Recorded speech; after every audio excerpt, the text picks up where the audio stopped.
yang tenang, duduk yang tenang dalam pesawat kehidupanmu. Silakan nikmati, tidur apa yang tenang, yang enak, gak usah khawatir. Kan begitu? Dah, mulai hari ini pokoknya inget-inget aja. Setiap kali datang ketakutan, astagfirullah, astagfirullah, astagfirullah. Kok saya segitu gak percayanya sama Allah? Gituin aja. Lagi datang sakit, panik segala macam, astagfirullah, astagfirullah. Kok saya segitu nggak yakinnya sama Allah? Allah udah bilang faida maridtu fahuwa yashfin, katanya Nabi Allah Ibrahim. Apabila aku sakit maka Allah lah yang menyembuhkanku. Udah, gak usah khawatir. Lagi pula Allah udah bilang juga, la yukallifullahu nafsan, aku tidak akan membebani seorang hamba di luar batas kemampuannya. Udah, Allah yang ngatur kehidupan. Dia bilang gak akan aku bebani hambaku di luar batas kemampuannya. Di dunia ini semua ujian, semua musibah, semua perih, semua luka, semua galau, semua ketakutanmu, semua apapun yang kamu takutkan itu tidak akan terjadi di luar batas kemampuanmu, teman-teman. Gak usah khawatir itu. Gak usah khawatir. Jangan biarkan hidupmu disiksa oleh kekhawatiran. Jangan biarkan hidupmu disiksa oleh ketakutan.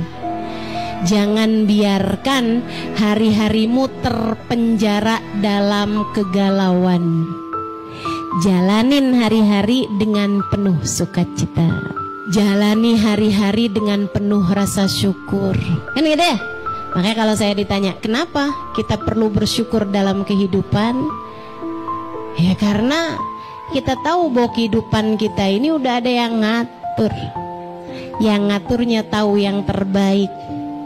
Jadi yang perlu kita lakukan hanyalah berterima kasih kepadanya, yang telah mengaturkan yang terbaik dalam hidup kita. Insya Allah. Lagi pula nih ya, nih saya kasih tahu, orang itu kalau bersyukur bakal disayang sama Allah. Allah cinta kepada hambanya yang pandai bersyukur. Allah cinta sama hambanya yang pandai berterima kasih. Teman-teman saudaraku sekalian, dan saya dapati para wali-walinya Allah, para kekasih-kasihnya Allah, para ulama-ulamanya Allah, rata-rata tuh yang kayak begitu tuh hidupnya tuh seneng mulu. Saya cerita tuh di buku Bidadari Bumi yang pertama, bagaimana seorang perempuan yang saya ketemuin di bis, wanita di bis judulnya, itu bisa-bisanya mobil ngerem mendadak karena takut nabrak seorang anak yang melintas di jalanan. Itu sampai dari kuatnya ngerem sampai si ibu ini terpelanting bolak-balik sampai berdarah, sampai dahinya terbentur ke pintunya bis. Saya nggak bisa ngebayangin kayak apa tuh pada sakitnya badannya, kayak apa pusingnya kepalanya, dan kayak apa perihnya lukanya karena dia sempat pegangan tangannya malah masuk tuh ke besi yang menonjol, dan itu besinya kemudian merosot gitu kan, akhirnya masuk nih besinya nih ke tangannya, darahnya muncrat. Dan itu waktu kejadian yang seperti itu bibirnya tersenyum kemudian bilang, makasih ya Allah. Kaget banget saya tanyain, gimana keadaanmu Bu? Saya takut nih ada yang salah-salah di sarafnya gitu. Takut aja gitu. Nggak ngomongnya kayak gitu. Senyum lebar banget. Tuh dia bilang, makasih ya Allah. Teman-teman saya sekalian, itu waktu saya tanyain gitu kan, saya bilang, Bapak gimana keadaan kamu gitu. Orangnya bilang kayak gini, alhamdulillah nah, alhamdulillah. Saya jadi kaget banget gitu kan. Alhamdulillah, Rabbuna Karim, Tuhan kita baik banget ya nak ya. Saya kan heran aja gitu ya. Maksud kamu gimana? Dia bilang, nak, ini Allah lagi nyebut nama kita. Kan Allah bilang, katanya Allah kalau sedang cinta kepada hambanya, dikasihnya musibah kayak begini nih.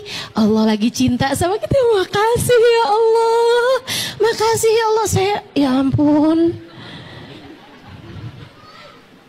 luar biasa. Nih hamba-hamba model begini nih, udah pasti dicinta sama Allah, udah pasti dicinta sama Allah. Sampai Allah SWT bilang, wa qalilun min ibadiyas syakur. Dikit kata Allah, dikit.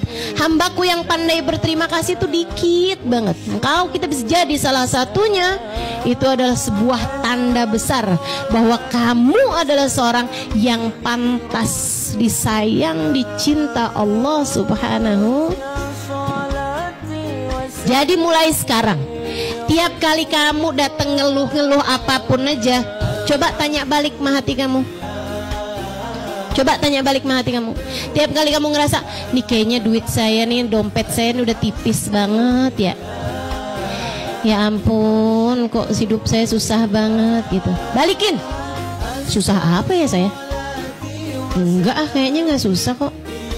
Ini jangan-jangan nih bukan cuman dompet saya nih yang tipis nih. Ini kayaknya ada yang lebih tipis dari dompet, yaitu rasa syukur saya kepada Allah. Tiap kali kamu datang ngeluh, kenapa hidup saya begini, kenapa hari saya begitu, kenapa saya keadaannya begini, kenapa saya begitu, langsung ingetin sama diri sendiri, astagfirullah, begitu banyak nikmat yang Allah Subhanahu wa ta'ala berikan dalam kehidupan saya. Kenapa fokus saya justru kepada hal-hal tidak menyenangkan yang datang dalam kehidupan saya?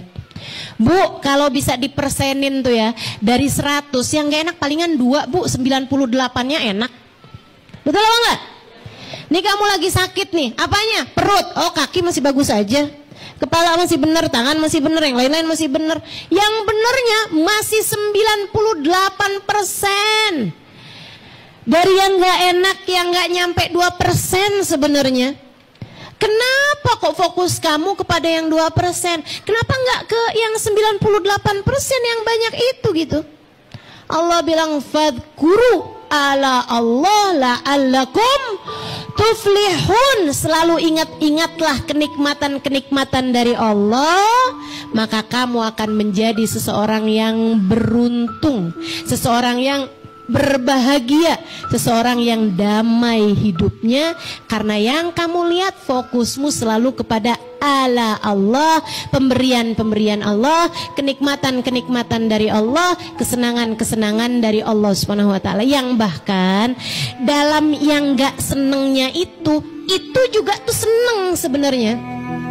Kayak yang tadi saya bilang, kamu sehat seneng, oh iya itu udah pasti. Tapi sakit pun sebenarnya kalau kamu inget-ingetin lagi sebenarnya seneng juga. Kok bisa? Ngapusin dosa, bikin kamu jadi lebih kuat, bikin kamu jadi naik derajatnya, bikin kamu jadi ada banyak hal teman-teman. Dan bikin kamu bisa diam-diam berpahala, bikin kamu jadi tambah deket sama Allah Subhanahu wa ta'ala. Itu ada banyak banget kebaikan-kebaikan yang kamu bisa dapatkan dalam sakitmu tersebut gitu.